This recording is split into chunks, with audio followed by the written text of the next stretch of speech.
Hello, everyone. I'm Tammy Cowart. I teach business law and business ethics here at UT Tyler, and am also involved in the UT Tyler Center for Ethics. And I want to talk to you today about 5 steps that are helpful for you in creating and then managing your projects.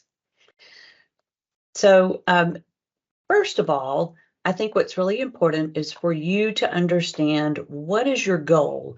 What do you really want to accomplish as you work towards this particular project that you have?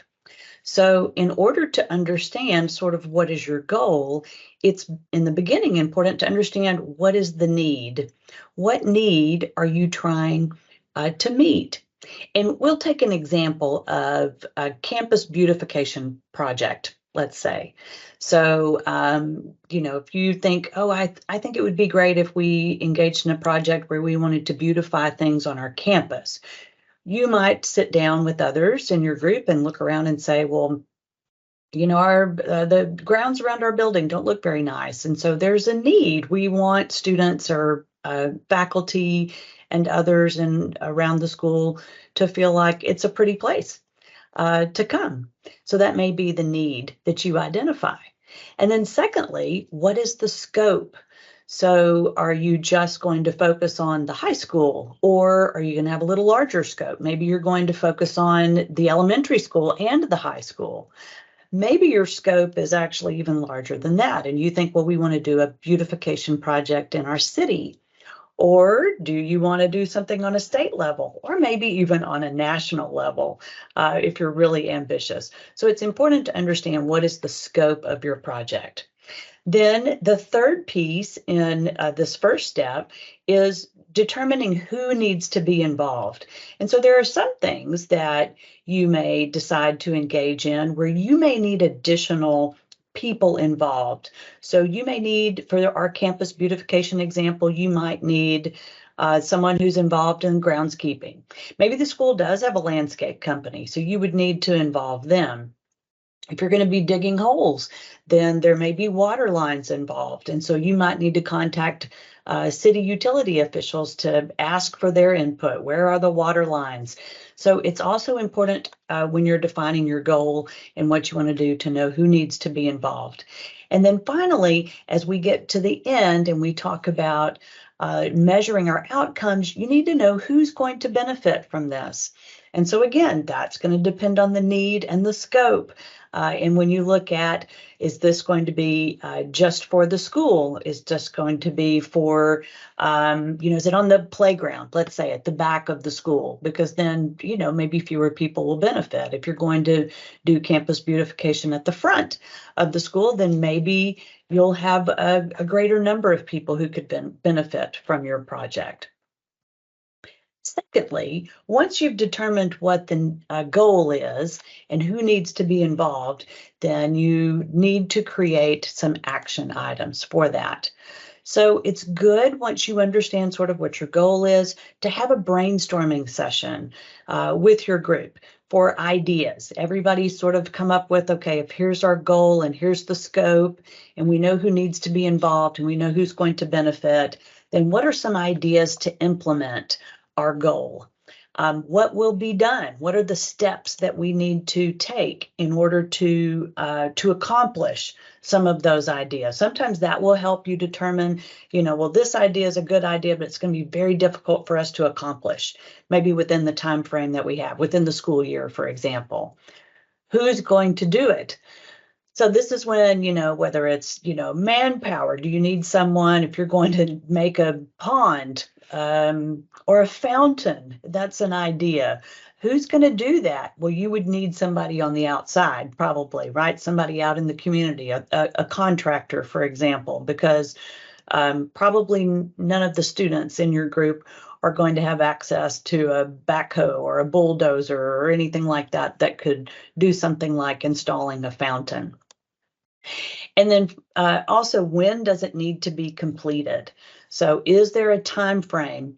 For example, if you're a student council, and at the end of the school year, or maybe even earlier than the end of the school year, somebody else is going to rotate off and you're going to have elections. So have a timeline or a deadline, or understand at least when does your project need to be completed. And then step 3 is defining roles and setting that timeline. So that's kind of the next logical step. So it's really important to develop roles and responsibilities for each of those roles, and then to set timelines. So understand, again, when will the project need to be completed, and what are the stages during which the project needs to be completed.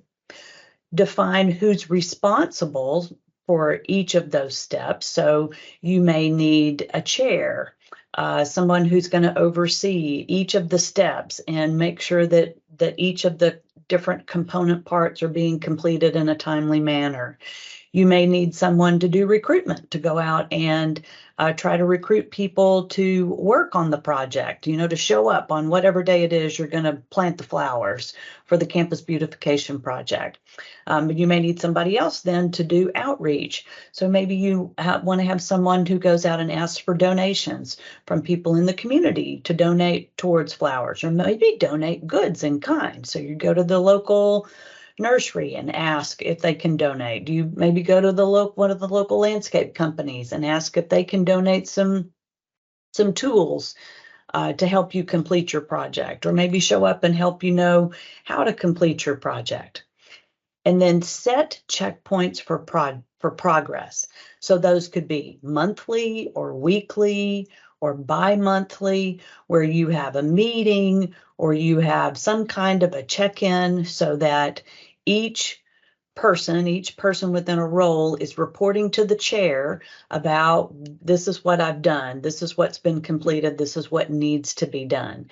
That'll help you know that your project is moving towards completion, or that you've hit a snag and you need to go back and maybe reconsider, do we need to change our goal? Do we need to change our action item because we've realized that we've hit a snag? So be willing to make kind of those improvements as you go.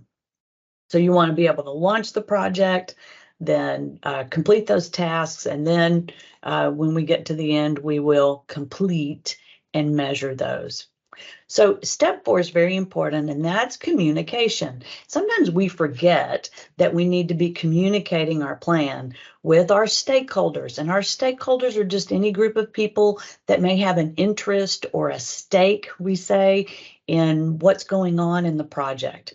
And so if we're talking about our campus beautification project, then that could be sharing the project with other students, sharing it with faculty. If we're doing something on the elementary campus, maybe we need to share the project with parents. Certainly sharing it with maybe people in the community that would have an interest in that. The local garden club, for example, might be a good stakeholder to share our beautification project with. So communicate the plan with them, because you never know when they may have one of those stakeholders may have some feedback or some input that would be really important to your ability to carry out the project. And then communicate with each other. So work as a team. The fastest way for things to break down is a lack of communication, open communication. So again, we've talked about that with communicating and reporting along those timelines, but that's really important to share with others within the group as well. And then 5th, determine the success of the project once it's completed. So it's important to communicate your success of your projects with others, that you are measuring outcomes. And a lot of times we think about outcomes as being, things like dollars raised, if it's a fundraising project, for example. And that's very much a good measurable outcome. But there are other outcomes that are really often equally as important. So you should be measuring number of hours that have been dedicated, number of volunteers that you've had that have worked on a particular project. Obviously, number of dollars, but you can measure in our campus beautification project, number of flowers that have been planted, maybe number of people who interact with your project, whatever that may be. Those kinds of things are really important to help you know whether or not you've met your goal in a really meaningful manner. And a way of looking at that too is to look at whether or not your goal in our step number 1 was actually tangible and measurable. So as we think about number 5, I hope that makes you think about going back and making sure when we talk about in the very beginning, what is your goal?